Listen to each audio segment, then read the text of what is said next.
सातारा पंढरपूर महामार्गालगत असणाऱ्या माण तालुक्यातील पिंगळी खुर्द येथील कांबळे वस्तीवर सोमवारी दिनांक 26 रोजी 4 वाजता मोठी चोरी झाली।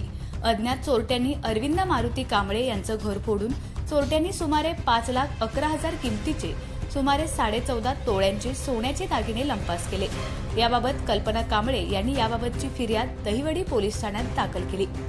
पोलीस स्टेशनला दाखल झालेल्या फिर्यादीनुसार घरातील वयस्कर व्यक्ती शांताबाई या शेजारील घरासमोर बसल्या होत्या। यावेळी घरातील इतर लोक वेगवेगळ्या कामांसाठी बाहेर गेली होती। त्या संधीचा फायदा घेऊन दुपारी 4:30 वाजण्याच्या सुमारास घराच्या मागील बाजूस असणाऱ्या उघड्या दरवाजातून अज्ञात चोरट्यांनी घरात प्रवेश केला। घरात असलेले कपाट फोडून त्यामध्ये असलेले विविध प्रकारचे सोन्याचे दागिने या चोरट्यांनी लांबवले। त्यानंतर शेजारी बसलेली वयस्कर मंडळी ही घराकडे 5:30 वाजण्याच्या दरम्यान आली। त्यांनी उघड्या दारातून घरातील वस्तू अस्ताव्यस्त पडलेल्या पाहिल्या। त्यानंतर आतील खोलीत जाऊन त्यांनी पाहिले असता अज्ञात चोरांनी घरातील लोखंडी कपाट तोडून साहित्य विस्कटलेलं दिसलं। त्यानंतर त्यांनी आरडाओरडा केला।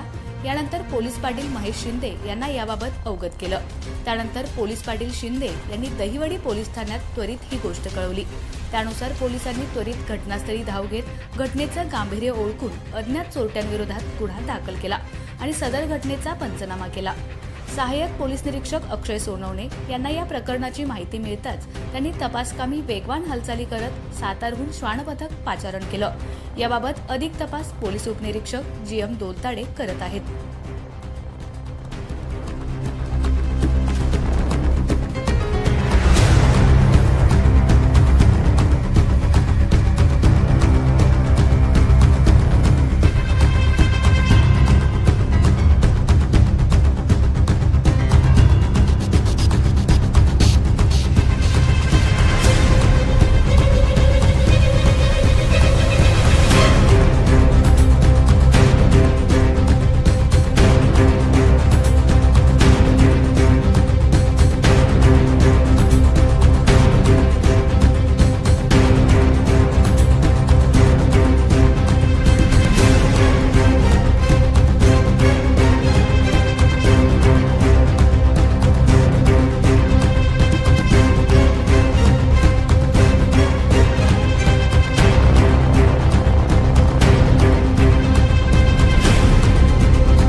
आमच्या खबर गावाकडची या चॅनलला सबस्क्राइब करा, लाईक करा आणि आमचे व्हिडिओ शेअर करा। धन्यवाद।